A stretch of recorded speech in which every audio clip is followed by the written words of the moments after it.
Hi, everyone. My name is Professor Moffett-Bateau, and today I am doing an interview with Associate Professor Ellen Sexton. She's a professor, media librarian at the Lloyd Library here at John Jay College.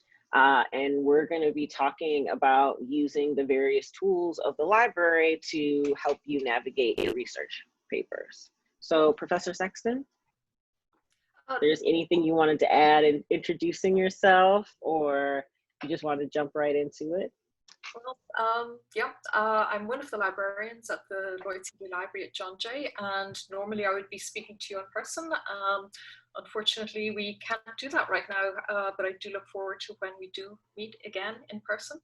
What I want to do today is just go over some of the library sources that we have for you and talk a little bit about peer review and how you can tell which sources are appropriate to use at a college for college level work and which you would be better off avoiding.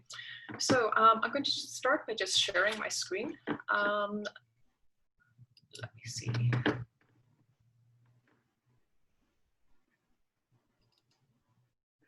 Okay, so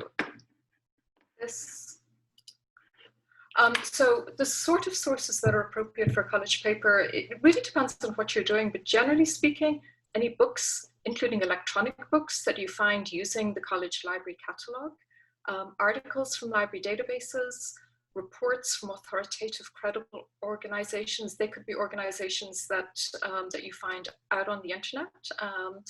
But authoritative is important there. So for example, if you're looking at reports created by researchers who work for government agencies, generally speaking, we consider those credible. And that's where your professor can really help as well. If you find something really interesting out there on the internet, you have any questions at all about its credibility, you can ask one of the librarians, you can send us an email, or of course you can talk to the professor. But you are going to be making arguments in your paper, and you're going to have to use evidence for whatever facts that you're talking about, or arguments, ideas that you're discussing.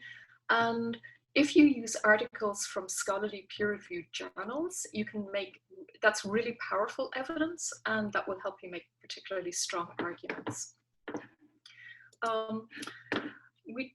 When we're talking to the freshmen particularly, we like to talk about how they can assess sources. Any source, whether it's an article from peer-reviewed journal or whether it's a random internet site, we talk about the CRAP test. And the CRAP test reminds you that you need to ask yourself before you use any particular information source, is it current? Is it relevant to what you're doing, to what you're researching? Is it authoritative? And authority is important because I'm a librarian, so I can speak with authority about library matters and about finding information. I cannot speak with authority about nuclear physics, for example. So whenever, whenever you're reading something, ask yourself, the person who wrote this thing or they're speaking about this thing, what is their education? What is where does their authority come from to speak on this issue? And then come to accuracy. And accuracy, if you're new to a subject, sometimes it can be hard for us to figure out if something is accurate, if it is true or not. But use your common sense here. And the more you learn about the topic you're researching, the better you'll be able to tell what's accurate and what is not. And purpose is important. So ask yourself, why was this thing written? For what purpose? Is somebody trying to persuade you of a particular opinion? Or are they trying to sell you something? Or going back to the idea of the peer-reviewed journal article, is the purpose of this to share new knowledge that a researcher has created with the rest of the world? Okay, so I'm going to stop sharing. So I really like that CRAP test. And so one of the questions that I have for you, Dr. Sexton, is when you look at these organization about pages, often, particularly if you're looking at a nonprofit or a 501c4 that can have political leanings, they may have pages and pages and pages of information about things, right? But there is no author, right? Like they don't offer a specific author or means of evaluating where that information came from. So how should a student approach an organization that is like dumping all this information online, but isn't attributing it to any one person or group of researchers or things like that? Right. That can be okay. We do have situations where we have something that we call a corporate author, but generally when you're looking at that document, there will be statements of responsibility somewhere in there. They will identify usually the people who are working on the topic. If they do not, then you're reliant totally on the reputation of the organization itself. And of course, one thing you can do is take the name of the organization, throw it into Google and see what people are saying about it. That can throw up some red flags, if there are red flags out there, or not. Okay. And so this gets to my second question about this piece about credible organizations. Is this Google test a good way for students to assess if an organization or a blog page they're looking at is credible? It's what I do. If I'm looking at a site that has interesting information and I'm not sure, and the organization is something new to me. Okay. You can also look at the quality of the website. Sometimes that helps. Not necessarily if it's, say, from there can be situations where you have, say, an organization in, I don't know, India or Pakistan. They may not have the money to put together a solid website, but they're creating good information. So it all depends. But if it looks like a website that was created by, you know, a 10-year-old in a random school for a homework project, you really don't want to use that.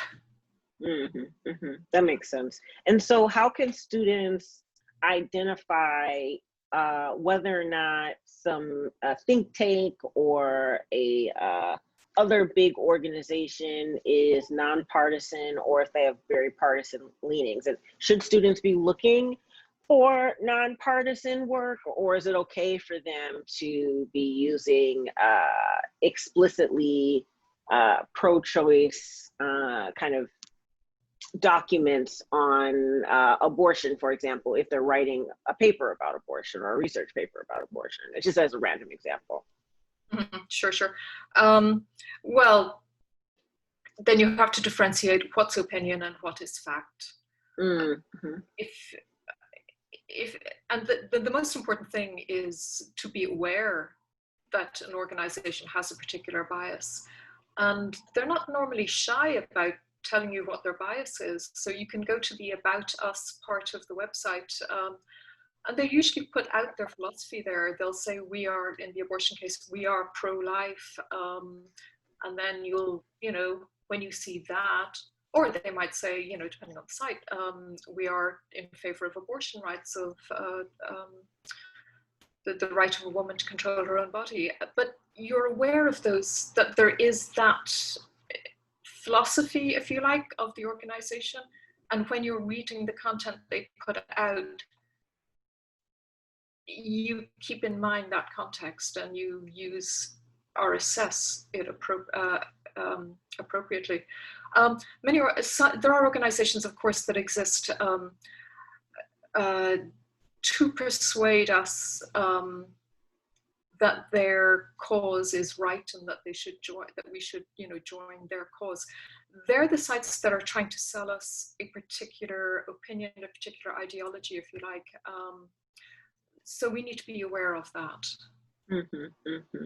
And so this, I think, is a really important piece for students to keep in mind, particularly as you all are starting to think about your research projects, right? So when you are doing your annotated bibliography, which needs to have all peer-reviewed sources, and as you're thinking about your literature reviews, or even as you're contextualizing the writer paper, you want to be clear about the biases of the organizations and of the authors that you're presenting, right? And so if you're going to quote from Planned Parenthood, for example, right? Like, you need to be clear in your paper that this is a pro-choice organization and they may have a left-leaning bias, right? It's in this exact same thing if you are, citing organizations, for example, that may be very critical of Planned Parenthood, or, are extremely pro-life, right? Or anti-choice, whichever language that you want to use, right? But you have to be able to name the biases of these different organizations and be very careful in your papers about who you cite as fact, right? Like, in general, in an ideal world, we would use government sources like the CDC in order to get kind of accurate abortion numbers. But even that is kind of politicized these days, right? And so what that means for students is that you all have to be really diligent researchers and compare numbers across and think about how the same numbers might be presented in different ways with fancy graphs and infographics, right? And so I want students to be critical and really search for as much nonpartisan information as possible, I think. Yeah, and your point about government agencies, federal government agencies at the moment being politicized is really important. But my feeling on that is that most of the information on those sites, like the National Institutes of Justice, the CDC, and so on, the politicization is happening only at the very top levels. The bulk of the information is put out by career researchers, the career scientists and criminologists and whoever else. I still believe that is sound. The policy directions are happening at the top, and what I worry about is not so much the information that is there, but the information that is not there. The research or research that is being done but not being published the way we would expect it to be published on the government website, on the agency website. The problems that we hear, the recent issues with the CDC that was publicized with health information changing within 3 days and no information about where that information was, who created the information, going back to the individuals again. That was really on the policy pages. Okay. Yeah, I think the core publications, the Morbidity and Mortality Weekly Report, for example, they're still sound. Okay. And so is your feeling that for places like the FBI crime statistics or NIH statistics on health or CDC breakdowns of abortion numbers, that those are things that students should feel more comfortable using and citing as kind of nonpartisan supports of their argument, but maybe they want to be more cautious about policy reports or interpretations of those numbers right now? I think that's a good summing up of the situation. Yeah, I think the data scientists probably have a lot to say, but my understanding is that the data itself is sound. The other thing is, I mean, they're the only people collecting this data, so it's in some cases all we have to go on anyway. That's government, the information put out by government agencies. Of course, there are researchers working at colleges and universities across the country and indeed across the world. We can, of course, we all have our biases, but generally speaking, their work, the work that is published in scientific, in academic, in scholarly journals, using those three terms interchangeably, that we can consider as generally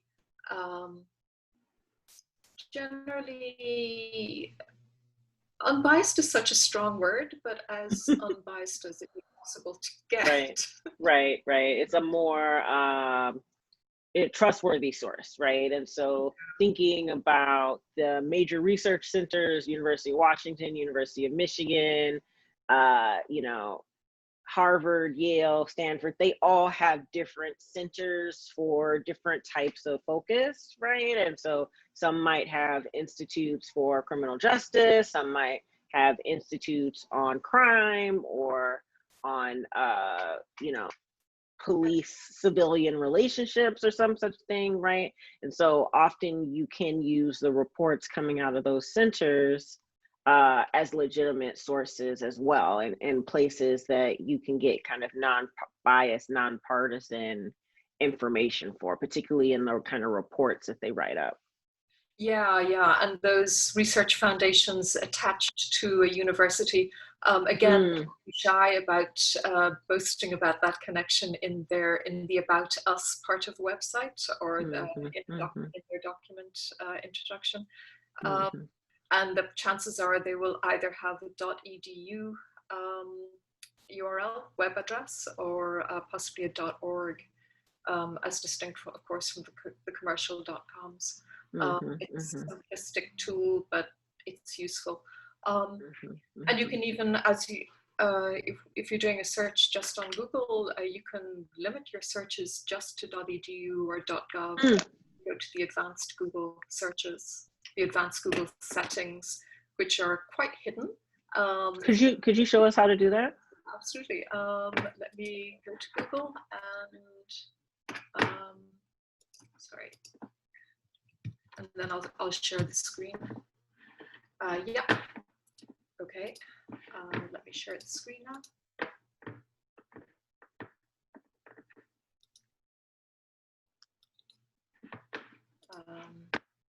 So you should now be seeing Google. Yep, we see it. Now, down all the way down on the bottom right-hand side, do you see the words privacy terms and then settings? Yes. Settings is really interesting. So if I click on settings, it brings up a menu. There are 4 or 5 things on the menu. The top thing is advanced search. And this... Wow, I had no idea this was here. Yeah, it used to be a lot more prominent, but now they kind of hide it a bit. So you can do a phrase search really easily, but down here, site or domain, if you do .edu or .gov or whatever. So if we do .edu and up top, I'm going to do the phrase, well, let's just throw in, let's do conspiracy theories. I like conspiracy theories. Theories in quotation marks, and I'm going to add the word politics as well. And we're limiting our search to .edu, so let's just see what happens with that. And I'm going to click, whoops, sorry. Click search, advanced search. Okay, so now you see the things that come up. We've got something from University of Chicago. It's a podcast. The news means it's, well, news, not research. Harvard, Dartmouth University, syllabus for a class, Tufts, and so on. Wow, that's really something. Can you go back and show the settings again? Yeah, all the way back to Google.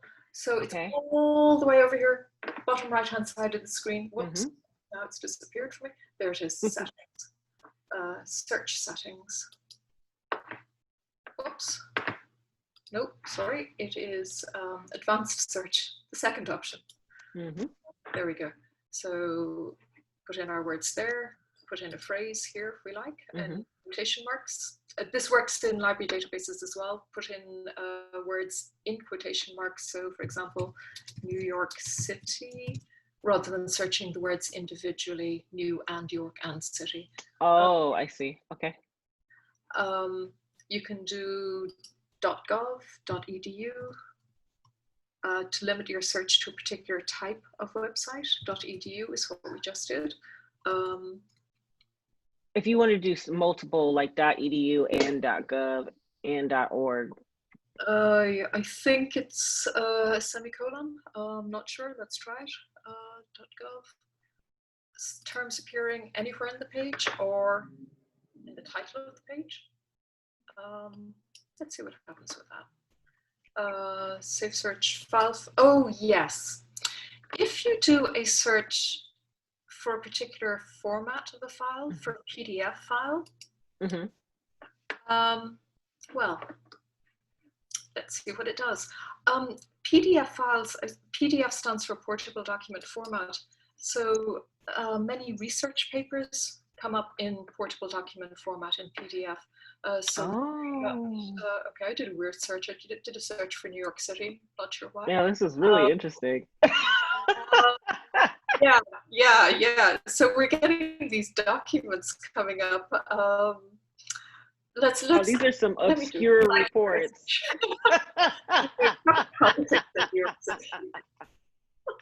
It's adding the word politics there. Okay, so New York City. Interesting. Okay, so that looks like a an e-portfolio somebody at one of the colleges did up there. Oh, Macaulay, of course. Yeah. New York City politics. So that's pretty cool. Looks like an undergraduate maybe did this project. Nope. Rutgers. Oh, is it published? Wow. Yeah, it's a published book. So you get public articles, books, book chapters, and so on. Publishers use .pdf formats a lot because no matter how you read the file, whether you're on a phone or on a laptop, the file always looks exactly the same. So they can really control the appearance of the file, the formatting, all the things that make it very readable and look great. Okay, so and we're also getting things from the JSTOR database. J stands for journal, store stands for storage, journal storage. That's a huge database, library database, actually, created by a nonprofit that contains articles from many, many, many decades of years of publications of academic journals. And so if a student was to click on that JSTOR link and they couldn't get access to it from here, they could sign in through the library and access it, right? They could, except it gets really messy. So here we are, Community Gardens and the Politics of Skill in New York City. Log in through your school or library, it doesn't really work.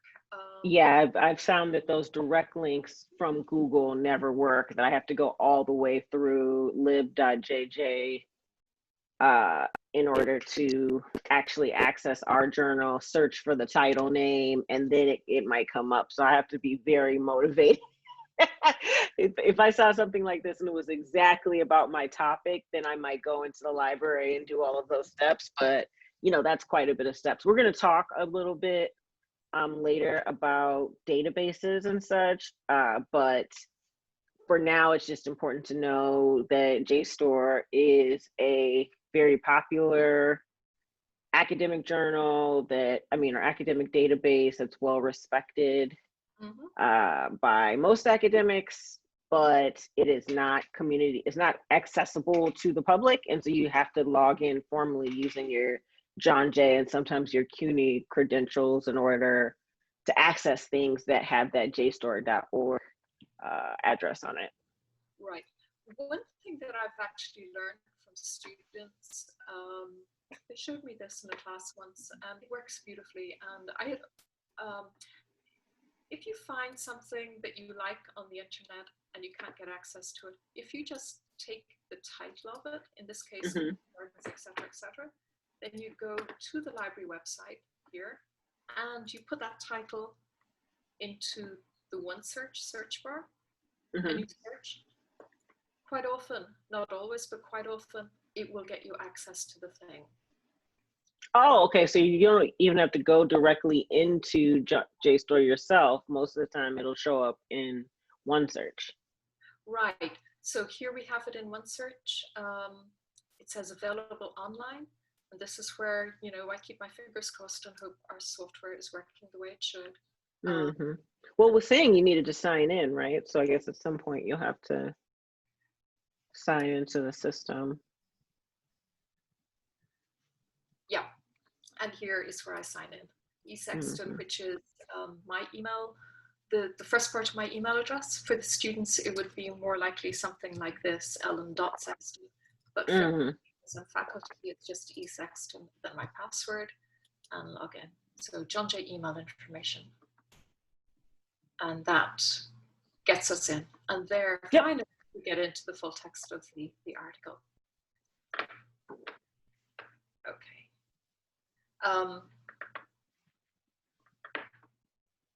Yeah. Okay, that's fantastic.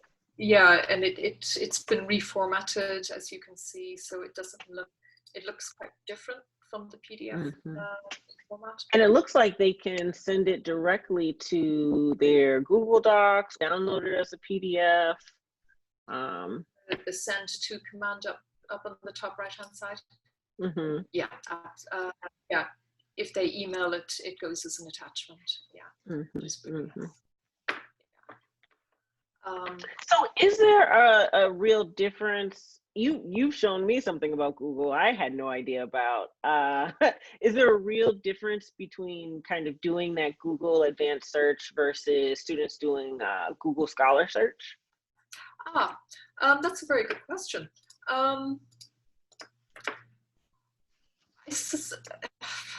You know, with Google, who knows really what's going on? But I do think there is a genuine difference.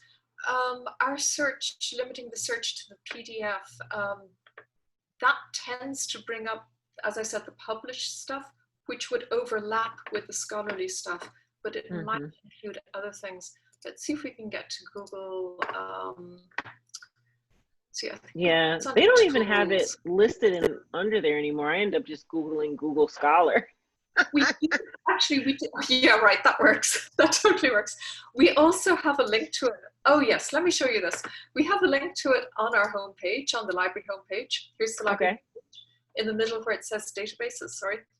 Under the select from popular databases menu, we put a link to Google Scholar here because this forces you to sign in as you go to Google Scholar, which means access to all the library stuff that's indexed in Google Scholar. It basically gets you past paywalls. I'm already signed in, so it didn't ask me for the library sign in again. But let's have a look. Let's do well, New York City and politics. Why not? So New York City, again, I'm putting it in quotation marks because I want to search it as a phrase. And politics. This is Google Scholar now, so supposedly searching scholarly materials. But however, Google defines scholarly materials. Right. And, you know, they don't tell us. So what we're seeing here, okay, so it's actually getting us into chapters that are on Google Books. Right. These books are recent-ish, 2005. So that's still in copyright, so it's probably just going to give us a couple of pages, not the whole book. Okay. Well, and so I always look for that PDF, how it has that PDF like Wiley, but above it said pdf.cuny, because there's been a lot of things I've searched for, particularly books on Google Scholar, and even if they're copyrighted, a lot of times if it has that PDF button to the right, I've been able to find the full PDF of the book. Sometimes it's because they have it open access. Sometimes it's because the scholar decided to circumvent the publishing company and upload it somewhere random online. But you would be surprised what's on the internet. Yes, absolutely. There is some super, super good stuff out there.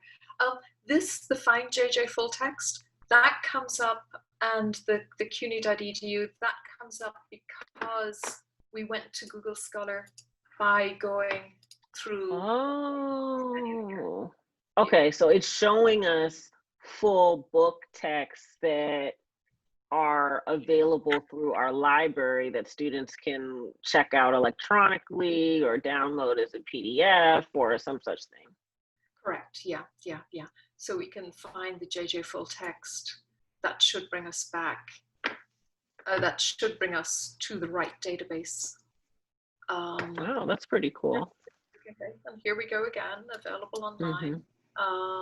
And then after a few clicks, you know, be persistent. Right. Sometimes it's not obvious which link it is that we're supposed to be clicking on. So, you know, look around. Oh, I think it opened already in a, yeah. Oh, it's below. Yeah. So yeah, this academic one file thing. Yeah, I mean, I think that's one of the kind of walking through this process is a really good idea because, you know, students often ask, why do we start working on our paper in September if it's due in December? And the reality is that it really takes some time and some doing to do real research, right? And that's not just included in the collecting of data, which takes a lot of time. What takes a lot of time is going through the secondary data and going through all these databases and scrolling through things and figuring out if they're peer reviewed or not and how to access them. And, you know, all of these steps take time. And if you give yourself enough time, then committing to finding 1 or 2 articles a day for your project, you'll, you know, in a week and a half, you'll have everything that you need, right? But if you wait until the end of November to try and rush and put your literature review together, you know, this process that we just walked through, I think we just spent 30 minutes kind of talking about how to set up Google to show you adequate sources, right? And so can you imagine if you need to go through multiple databases to find the specificity of your particular topic? So I think one of the big takeaways is that, you know, John Jay has provided a tremendous amount of resources that you can access through the library website, but this process takes quite a bit of time and patience. And as Professor Sexton said, you have to have the patience to click through all of these different links, and some of them are going to be dead and some of them are going to work. And sometimes you'll find the source and it turns out that the title was really relevant, but that was it. Yeah. And sometimes you'll find a book that's a treasure trove and you get to the bibliography and you'll realize like 30 other things about your specific topic, and now you're in a rabbit hole that's going to take a lot of time to dig it all up, right? And so you just want to give yourself time for the joy of discovery as well. You know, sometimes it'll be really exciting when you finally figure out the right things to type into the database to get what you want. Like, that's, at least for my little nerd heart, makes me very happy. But it takes time. Yes, which is why I'm a librarian. Maybe I should go and just show you quickly. We'll have a look at OneSearch. Yeah, that would be fantastic. For an actual topic, and then we'll take a look at the databases that that should hopefully be particularly useful for political science. And yeah. then LexisNexis. Yeah. And if along the way, when we're looking at OneSearch, if we can kind of talk through how do students know what is peer reviewed and what is not as we're doing that process, I think that would be really, really helpful to a number of students. Yeah, absolutely. Let's do that. So I'm just, first of all, I'm just going to my home page and then I'm going to share my screen. Okay, so this is the library homepage. OneSearch right in the middle here. Let's do a quick search for conspiracy theories. in quotation marks, and I'm going to put in the word politics as well. And what I'm doing here is I'm trying to identify words that scholarly authors might have used when they were writing about this topic. So I'm using fairly formal language, matching what scholarly authors might have used. So for example, if you're doing research for something to do with teenagers, I wouldn't use the word teenagers, I would use more formal adolescents rather than teenagers. Oh, okay. Now, is there any value on OneSearch for them to actually click on that peer-reviewed button, or not so much? Yeah, that's an interesting question. The peer-reviewed button, I'm looking at the screen right now, and Dan, the peer-reviewed button that you're mentioning is here on the screen. Mm-hmm. That one. That peer-reviewed is the same thing as after we do the search. I like to do the search first and then narrow it down. Down here on the right-hand side of the screen, there's and one of the options is to limit to peer-reviewed journals.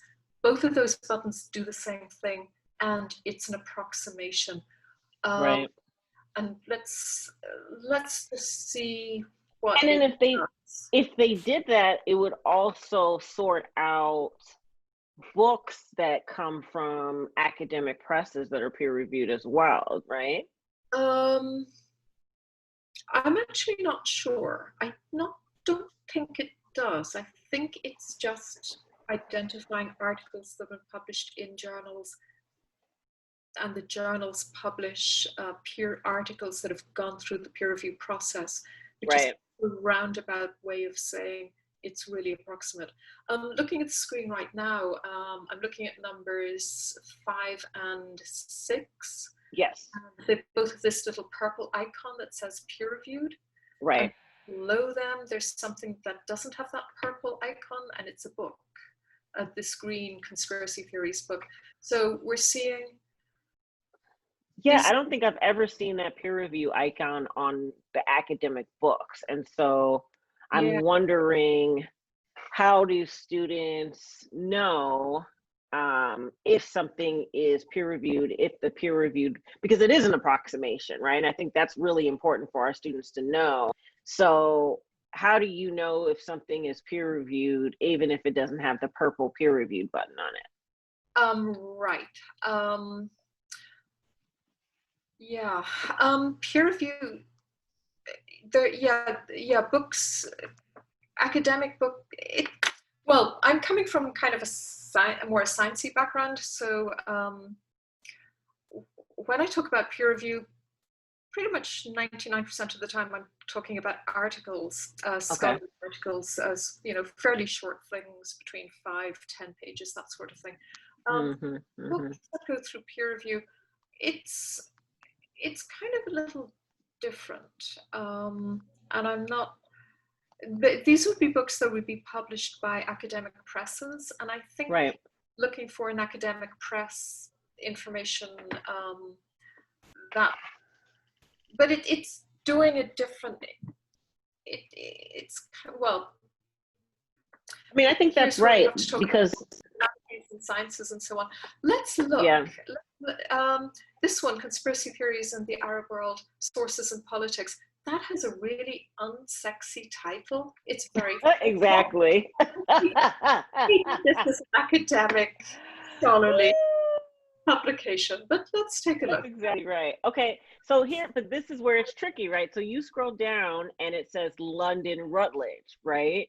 And so normally what I tell students to find academic presses, look for presses that say Harvard University Press or University of Michigan Press. But the trick is that because I'm an academic, I also know that Routledge does have an academic publishing section. And so this book probably is an academic book, but as a student, you would need to go and look up Matthew Gray and figure out if the book was published through the academic section of Routledge or the trade. Okay, it says up there that he's a senior associate professor of something or another. And you're not going to do that. I mean, let's face it. You know, Routledge for years of working, you know, in Right. academia. I wouldn't expect any student to be familiar with it, and I think, and that's okay. But what we can see, if we're looking at the description of the book, it's terribly formal. Right. And the table of contents down here, again, formal, prosaic, matter-of-fact language, not trying to attract attention. It's not clickbaity. Let's put it that way. Very, very sober. So that's all good. Oh, and interesting, over here on the right-hand side, this is telling me this is actually, the publisher is Taylor and Francis. Super academic. They put out journals, they put out academic books. It's great. Why did the previous record say Routledge and this one say Taylor and Francis? I don't know. Right. This is the one I would go by. And the other thing, of course, we can do is and under the about of the author, it tells he's an academic and that he's published in a number of academic journals. Oh, here we go. This is our answer. Published by Routledge and Routledge is a part of the Taylor and Francis School. Okay. Then kind of been bought out by somebody called Informa. Oh yeah. But yes, your point about the author is super important.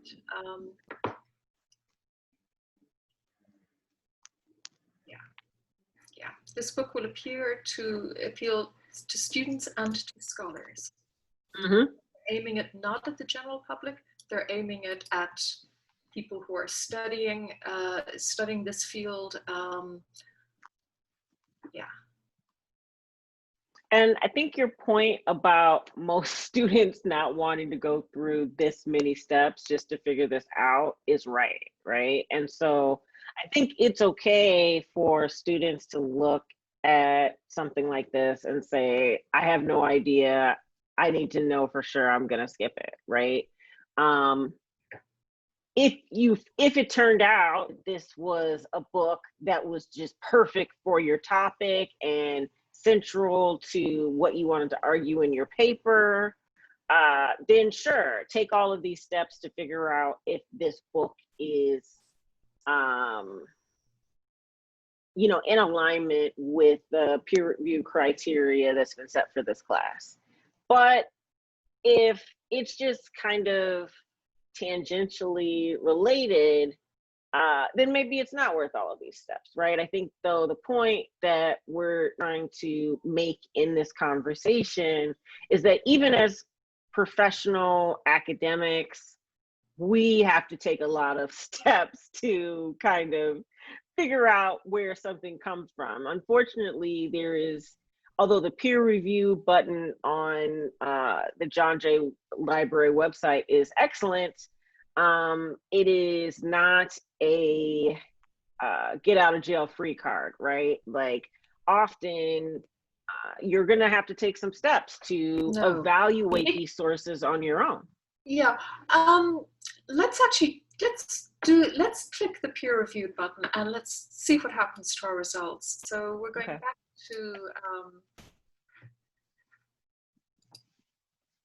back to our home page again. Going to click. Oh yes, and it's only searching articles peer reviewed. We'll do the same search again and we'll take a look.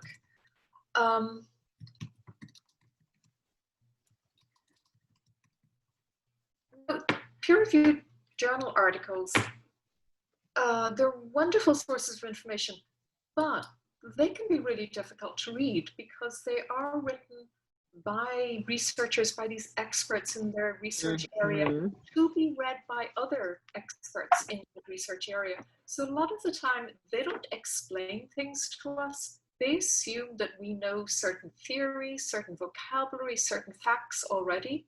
So reading a peer-reviewed journal article can be quite hard work. So this search, it's brought us up a whole bunch of peer-reviewed journal articles. Right. Talk about that a little bit in a minute. What it has not brought up are books and book chapters, and quite often books and book chapters are easier to read. Absolutely. When we're limiting this, we're limiting ourselves, we're limiting our results in a very deliberate way. And for my first search, I wouldn't necessarily do that. I think I'd try to look for books and book chapters first. Yeah. It's just easier to deal with, easier to read. And I think that's right. my understanding, my general understanding, then I'll go in and look for the research articles, the peer-reviewed research articles. Yeah. Okay, so for example, here's one, Understanding Conspiracy Theories, published in a journal called Political Psychology, available online. Let's click on that and let's see if we can get through to it, and we'll take a look at it.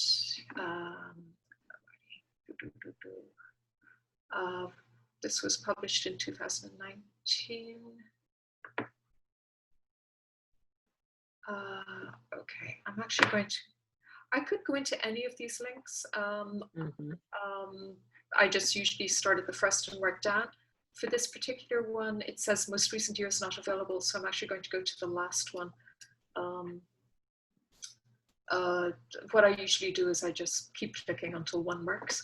Okay, here we go. Published in March 2019. There's an abstract, a summary of the article here. That's very typical of a peer-reviewed journal article. Let's see, they're talking about definitions, measurement. So the article is broken up into these different sections. Right. And again, are typical. There are words that are very academic, epistemic.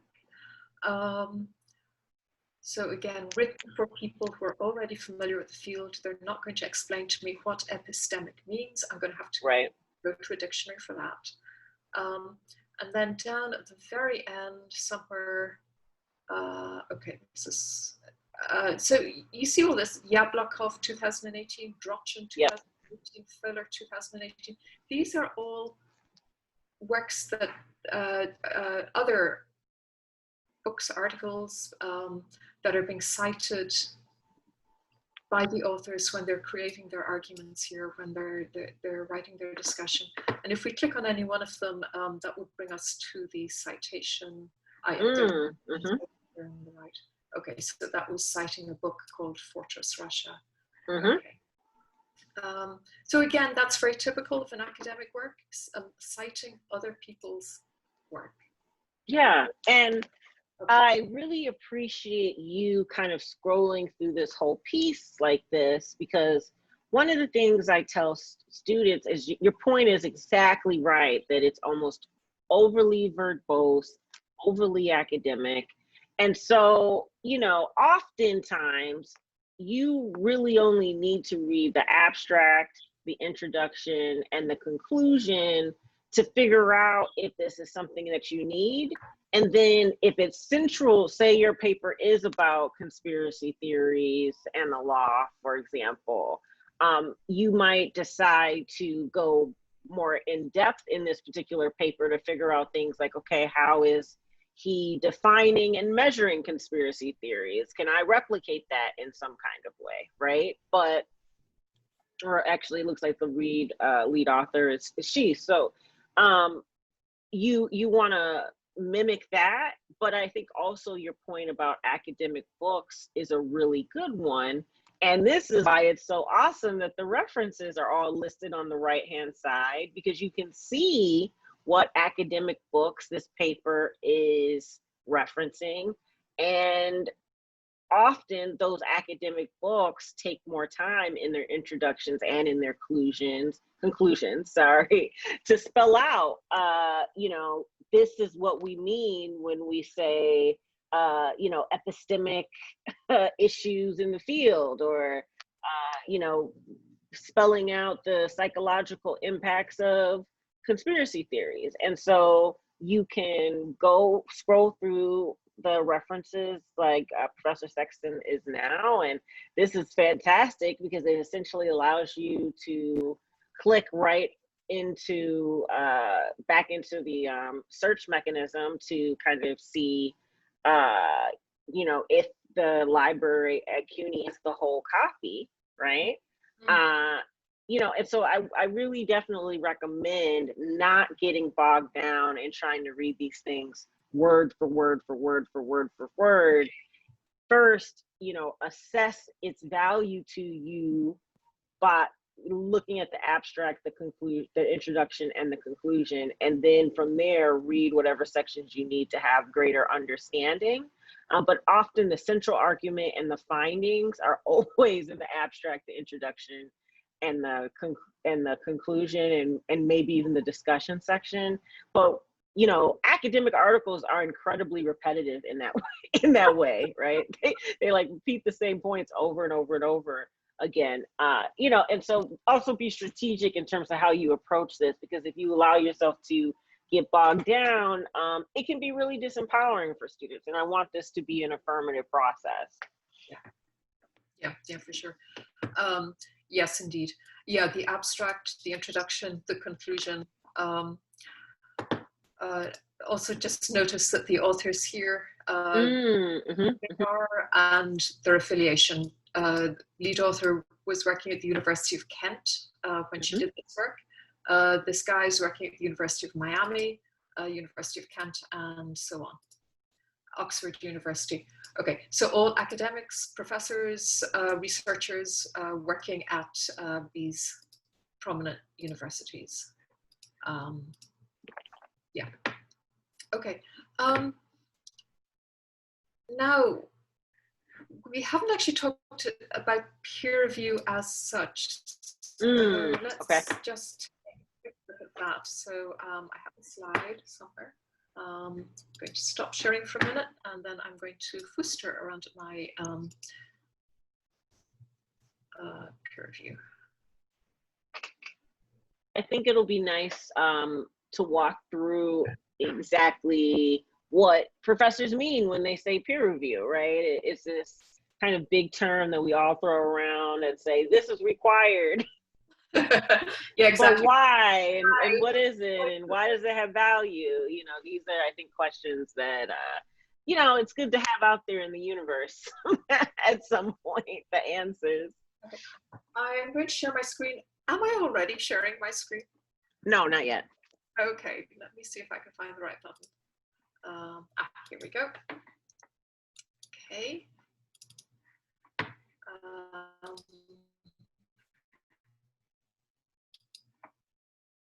And hopefully you are now looking at a slide that says, yeah.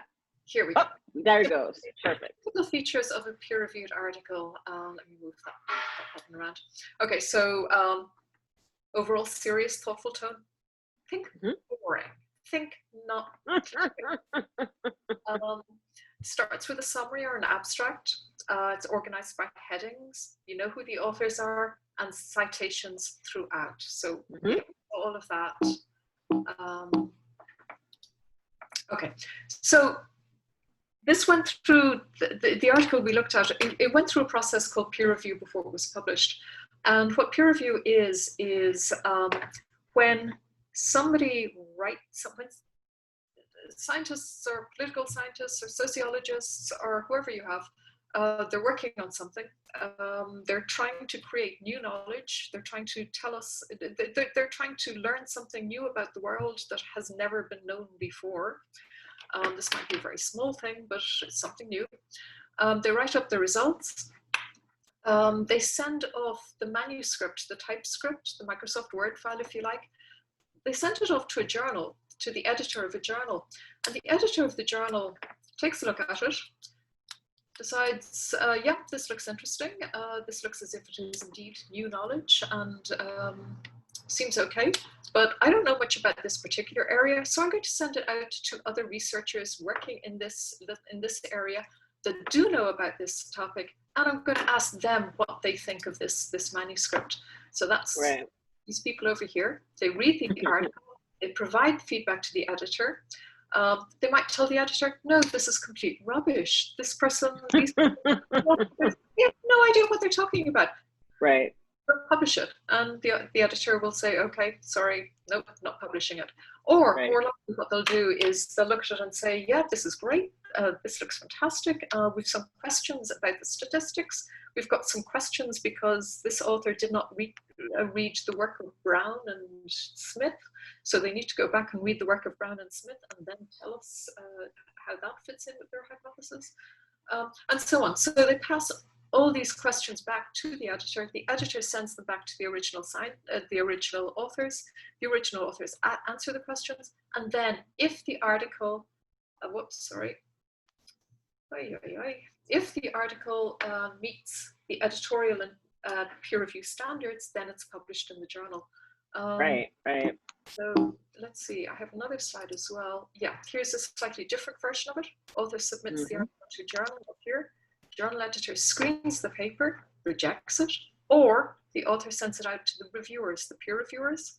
The editor assesses the reviews that come back, rejects it then, or accepts it with no revisions required. Which almost never happens. Or the author makes revisions, gives it back to the editor, goes around this circle, maybe once or twice, or who knows how often, and then the article gets published. So this is actually quite a slow process. And the whole point, and here's an example, the Proceedings of the Royal Society, which is a science journal. This is the information that the journal puts out for potential authors. They say what they're looking for are works of outstanding importance, scientific excellence, originality, and interest to their readers. The papers, the manuscripts are assessed for suitability in this journal based on quality, interest, importance, relevance.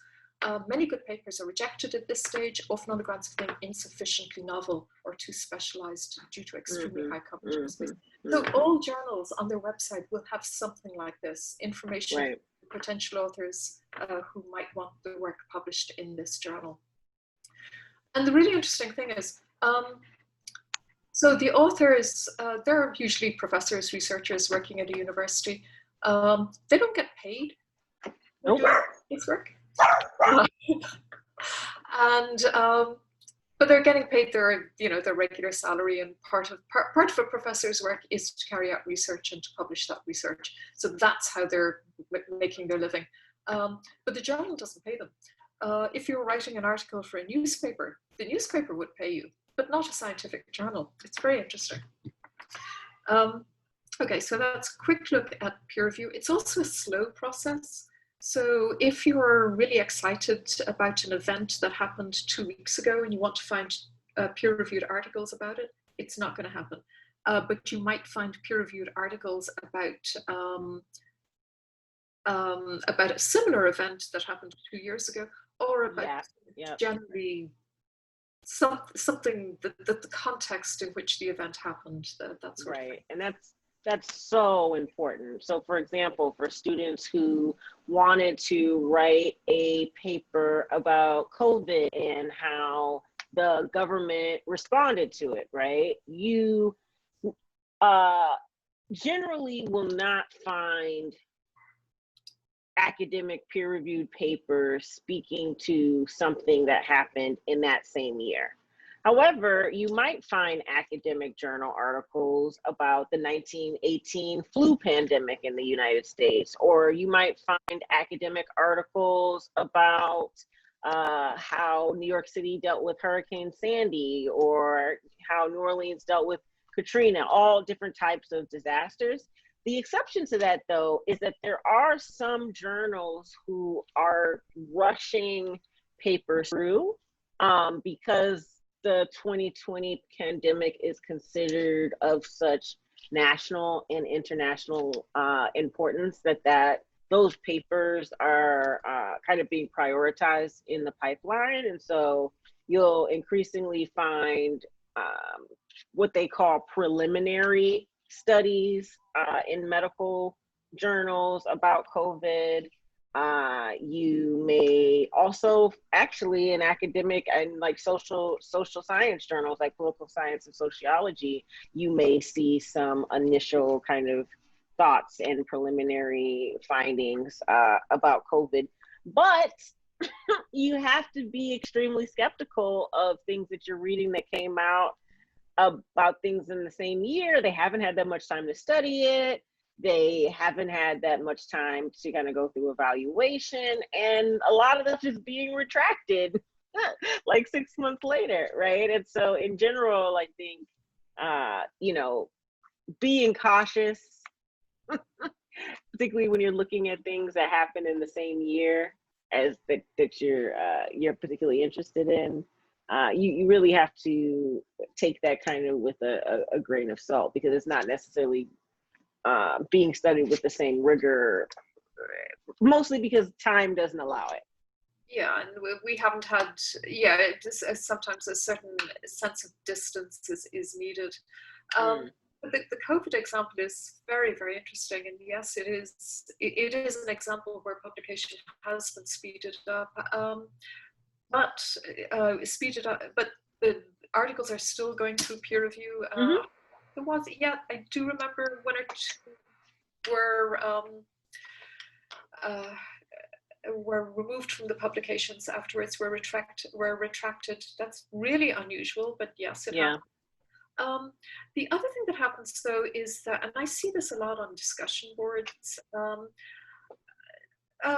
some researchers are not, before they publish their articles formally, they're putting them up on preprint websites. It's really interesting. The preprint websites like Archive, for example, ARXIV, there's bioRxiv. These are places where researchers can post their writing. It doesn't go through peer review before it goes on to these. Is that they're putting up this information to try and get some feedback from other knowledgeable people before they go through the formal publication process. It's kind of like when you present at a conference, right? And getting feedback from other people who are attending the conference with you. So if you are these mostly STEM people, or social science? Social scientists doing it as well? It's a lot of STEM. So I'm seeing it I'm seeing the science researchers doing it, but there is some humanities as well. There's a SSRN, I think, has a preprint. Oh, yeah, but it should tell you if you're looking at a sort of a random document on the internet.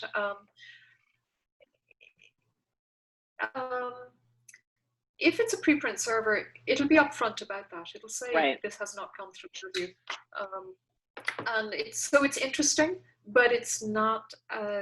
The findings cannot be accepted as being as rigorously tested as an article that does go through peer review. Yeah, I think that's exactly right. I mean, because sometimes, you know, to use the Google example again, you may be searching for things and you'll find entire papers that have been uploaded to various university websites because they're going to be discussed or workshopped at a political theory workshop or a international comparative politics workshop or some such thing, right? And so often what you need to look for is it'll have a title page, it'll say who the academic is, but at the bottom in smaller letters, it'll usually say something like, this is a draft, you know, do not copy this. And sometimes it'll say, do not cite this, right? And so if it does say that, then you have an obligation as a member of the academic community, which all of the students are, right, to not cite that stuff, right? Because some people don't want their work cited before they've had a chance to get it reviewed. And so I think the point that Professor Sexton is making about, you know, not overly investing in things that have not gone through that kind of pipeline yet, that maybe are still in the feedback stage, is important. I think the one place it can be valuable, though, is this conversation we had earlier about using the references page and maybe even using the literature review, right? Because there you can see you know, how different professors are engaging with this literature and this topic that you're particularly interested in, and who is everybody citing over and over again, right? And so if you start to look at like 3 or 4 or 5 papers on conspiracy theories, and you're seeing the same paper that everyone is citing, and you've been kind of avoiding it because it looks overly complex, like that's probably the paper you need to look at, because it may be you know, something that everyone is, it could be like the granddaddy of conspiracy paper theories, right? The original person who wrote that. And if that's the case, then you want to know who that person is. Yes, exactly. And some databases will actually let you sort the results so that you can see the papers that have been cited most. Really. I'm not sure if the political science database does that, but let's go have a look at it. That's fantastic. So we've kind of talked about peer review. We've talked about using OneSearch, which kind of allows you to search all of the databases at John Jay. And then the kind of last 2 pieces are this question around what is a specific database that our political science students can use, and what is a specific database that students can look to for various legal documents, law review, comments, that kind of thing. Okay. So I'm going to start sharing my screen.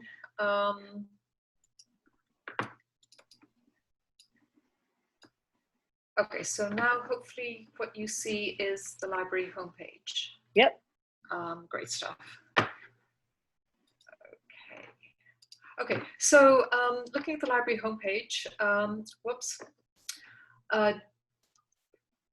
there's this, to the right of the, well, just above the OneSearch search menu, there's the word databases. If you click on that, what it does is it brings you to a list of the databases that are used most often, and it also lets you go to choose a database by subject. So that's what I'm doing. I clicked on databases. Now I'm going to choose by subject, clicking on subject. So you see all these subjects down here. Of course, I'm going down to political science, clicking on political science. And what this is an alphabetical list of the databases the librarians think are useful for political science. And all the way, so we have The Economist, Historical Archive, for example, Foreign Policy Magazine, so there's specific publications. But if we keep going further down, there's public administration abstracts, which is great for public administration related stuff, social sciences premium, and all the way down at the very end, under W, worldwide political science abstracts. Now, does OneSearch search through all of these databases, or is it kind of important to go specifically to the political science database? There's 2 reasons to go to the political science database, or to any specific database rather than OneSearch. OneSearch does not include everything. It includes, I think, probably maybe 80%, but it's not just that it doesn't include stuff. Sometimes it is a lot easier to go to a specific silo to find information that has been written for your discipline or by people working in the discipline. It focuses the search. It makes it easier to find things that are appropriate, if you like. That makes sense. So if we go into the political science database, I will not expect to see things in there written by scientists, for example. So I'm going to lose the scientist angle, but that's okay. If you're working in an area that is purely political science, you do not want to go outside it. This just makes your life much easier. Let's take a look. Okay, so I'm going to do the same search, conspiracy theories again, in quotation marks, because I want to search as a phrase, and politics. I don't even need to put in politics because it's a political science database, so do that. So I'm going to click on search.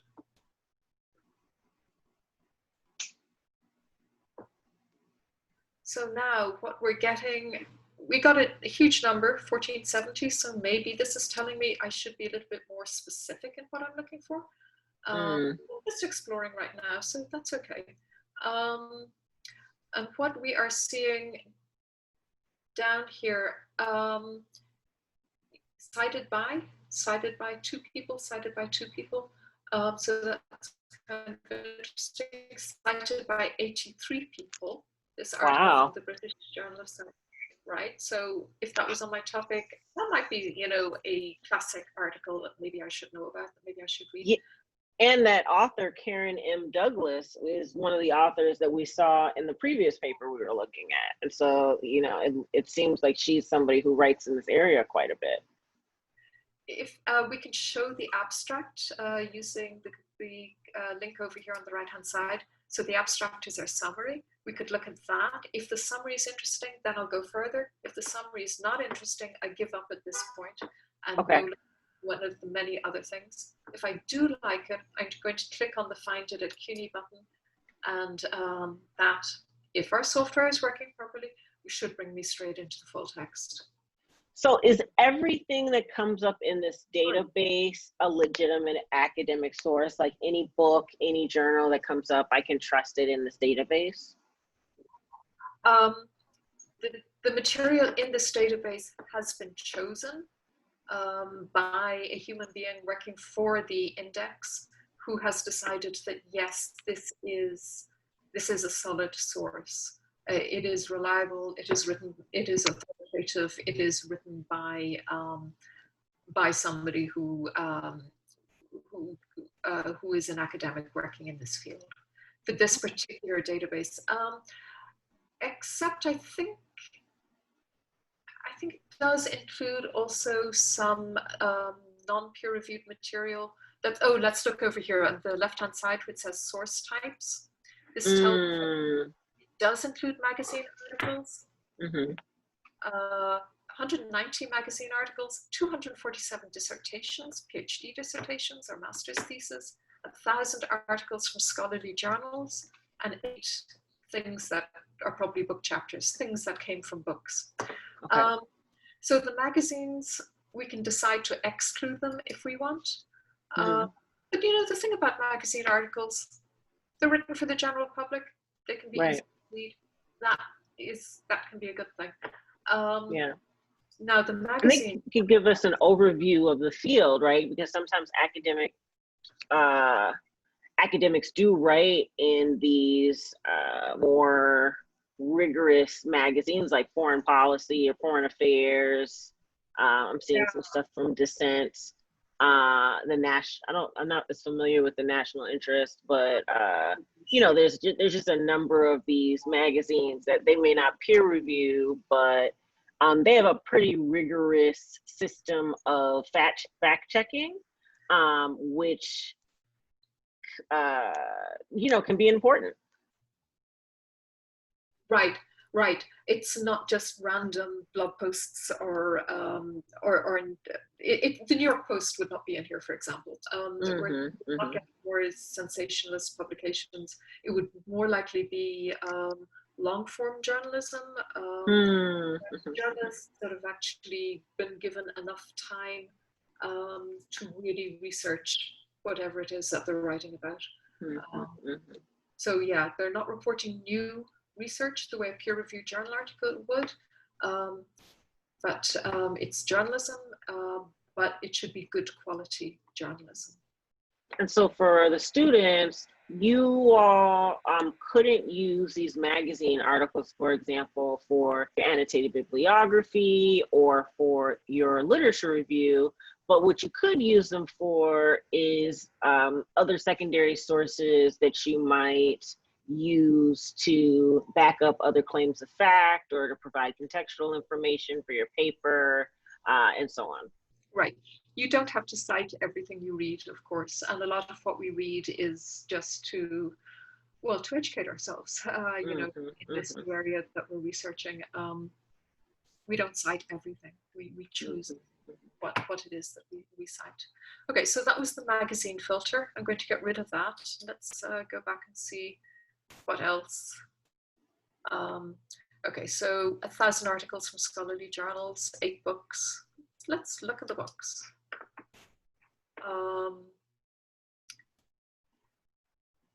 Okay, I think it's actually seems to be getting us book chapters here.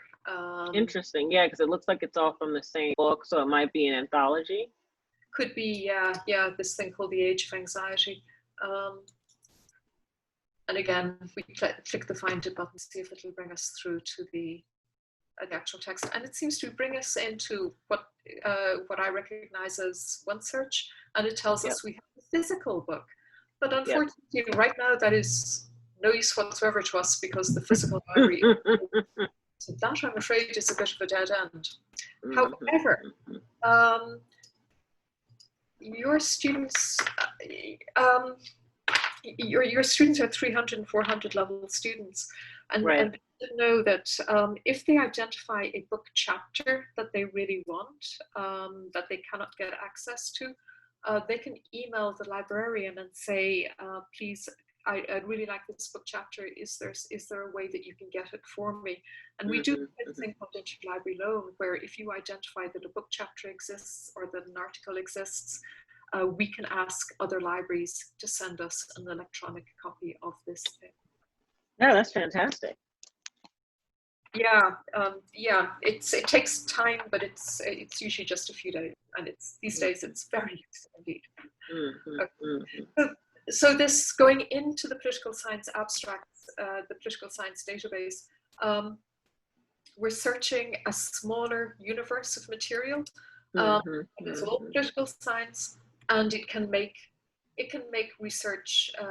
It's less overwhelming. And it can be a much more productive way of searching, I think, than going into OneSearch. That makes a lot of sense. Yeah, I'm getting rid of that filter again. Okay, so the other thing, this database, Worldwide Political Science Abstracts, it's coming to us on from a company called ProQuest. The platform is created by ProQuest. You'll see up here there's an option to change databases. If you click on Change Databases, it lists all the databases that we get to on this platform, and it's a long list, as you can see. What you might be interested in is adding the social science database, which is here. So add social science, add sociology. There are newspapers down there, US major dailies. Yeah, let's not bother with those. Throw in too many newspaper articles that will just clutter up our results. But I'm adding those two sociology databases, use selected databases. Now we'll be searching not just political science, we're searching 3 databases, it tells us. So 2 social science databases and political science database. So when we do the same search, we should get a little bit more coming in, but not conspiracy theories.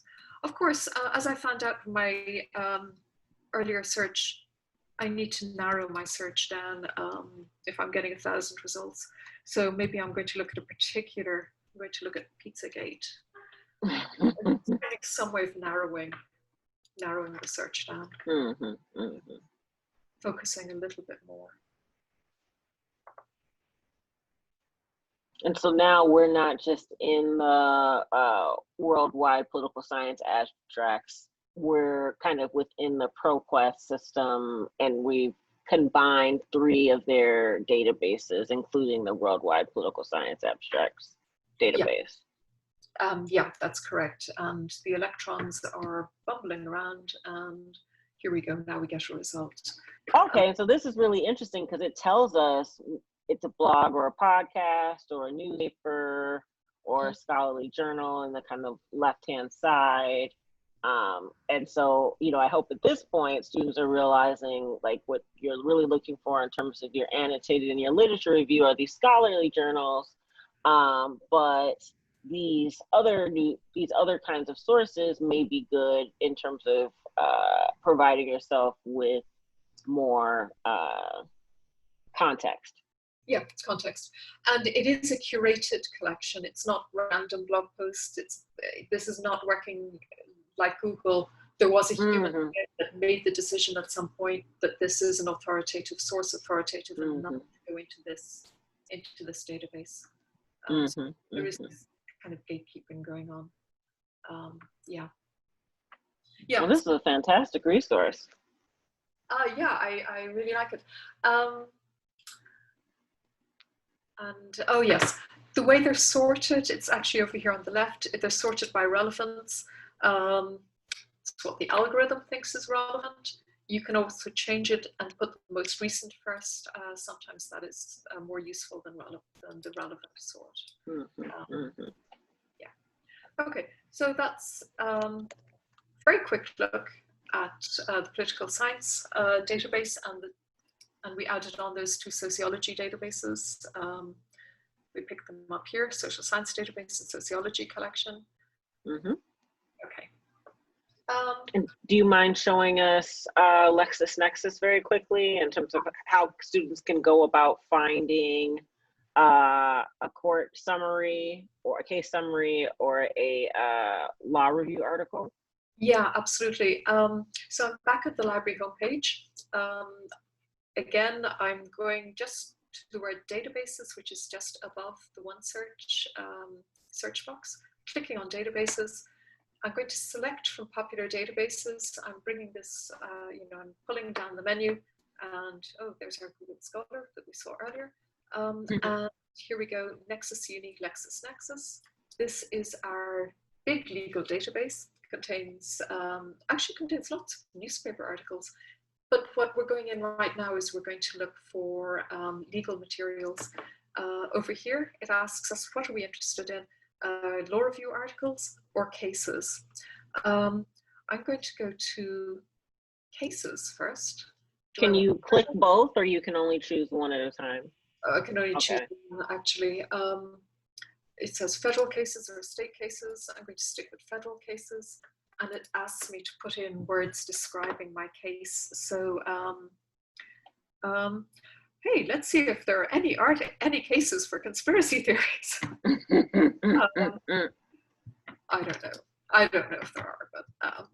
Do you still put them in quotes like you were with the other, or is that not necessary for this database? For this database, I always use quotes for searching for phrases regardless of the database. Most of the time it works. Okay. I've just fallen into that habit.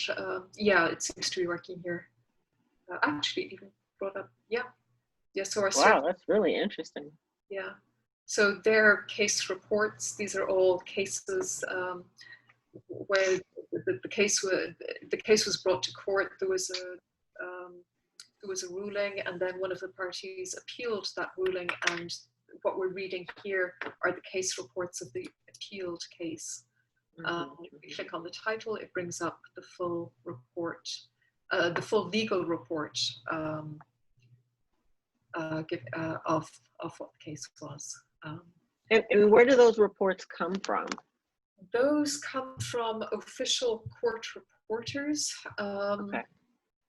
So there would be a stenographer in the courtroom that would have typed these up, and then there are legal. And then there's a whole legal publishing industry that publishes these. The LexisNexis.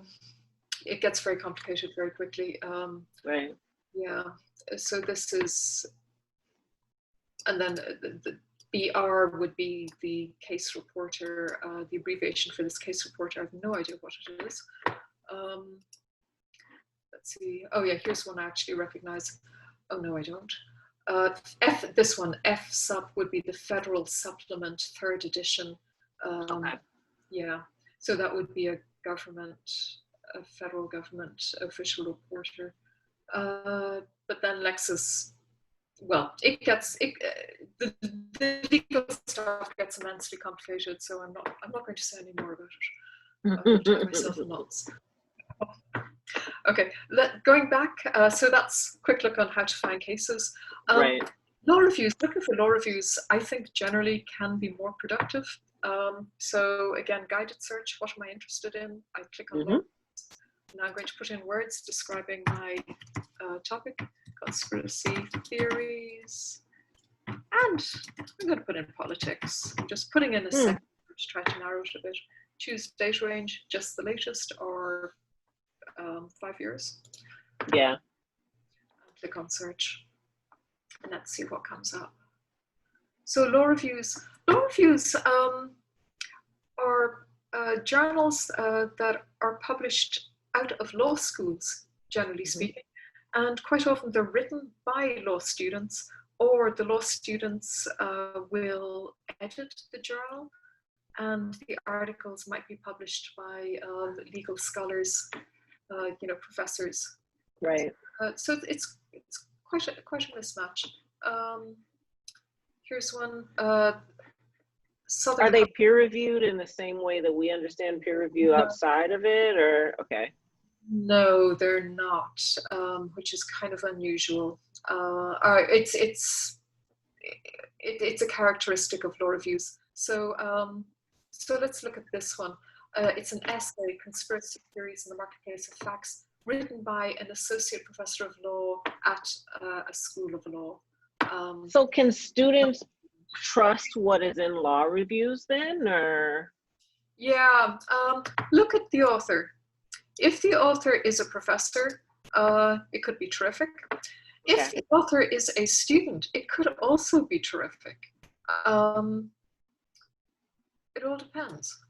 Okay. It's much harder to judge the quality because, here's a professor at Akron School of Law, here's a professor of law, Angela Harris at University of California in Berkeley. So you really do have to, choose your judgment. They're very well researched, even the ones written by students. This could be an absolutely terrific student. I mean, working for the law review not everyone, it's a very prestigious thing to do when you're in law school, to work for the law review and to have your essay, your article published by the law review. It's very, very prestigious. So, it's something written by a really, really good student is going to be fantastic. Yeah, that makes sense. Yeah. So, let's have a look at this one. Advancing technology. One thing about law review articles, they tend to be very long. So you want to kind of scan fairly quickly, first of all, and see if this thing is really going to be useful to you. Is this article about conspiracy theories in the way that we want it to be about conspiracy theories, or is it actually about something else? We really want to ask ourselves that question before we spend too much time in the document. That makes sense. Yeah, and we can email it to ourselves, or we can download it. There's an email option, print as a PDF, or email, or download it to our computer. When you are doing research, today we've actually looked at 4 different discovery tools. We looked at Google Scholar. We also looked at advanced Google searching. We looked at OneSearch. We looked at the political science database, the Worldwide Political Science Abstracts, and now we're looking at this Nexus Uni database. If I was doing a literature review, what I would want to do is keep notes as to where I'm looking and the searches that I did in each one. So I might want to make a note and say, well, today I searched the Worldwide Political Science database, and I did a search using conspiracy theories, and it seemed to be okay. It worked well for me. And then maybe later on, in 2 weeks' time, after I found out more about my topic, I might want to go back into that database again. I already searched that database for conspiracy theories, but I didn't do a search specifically for Pizzagate. So maybe interesting. And do that again now. And if I keep notes saying what database I was in and exactly what search did I do, that will be helpful to me. Yeah. I think that's a good idea. And getting into a habit of tracking citations that you're gathering, and so that you're not kind of at a loss for, what was that article I read about something about Pizzagate 2 weeks ago, right? Even if it's just a short summary of the basic argument of each of these pieces, I think will help you be, the more organized you are in the beginning, the less hectic your life will be at the end of the semester, for sure. Yeah, definitely.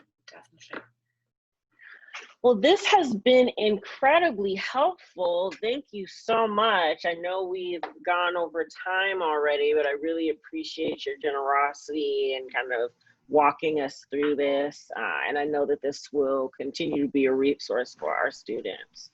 Was there anything else that you wanted to add before we, end this piece? Just to encourage people to start the research early, keep notes on what they search, and also the librarians are here for you. You have my email address. You can also contact whoever the librarian on duty is. There's a generic email address on the library website, libref, libref @jjy.cuny.edu. Send an email to us via that. We'll get back to you within 24 hours.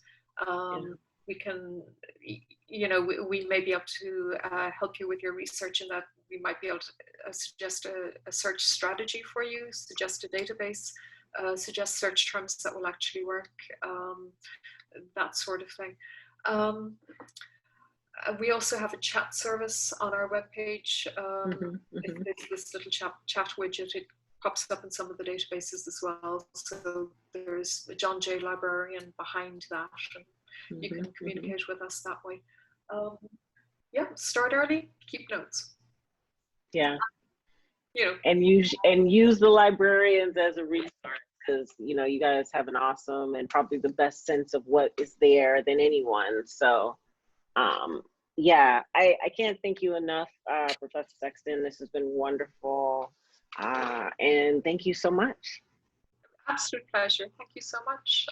Anytime. Thank you.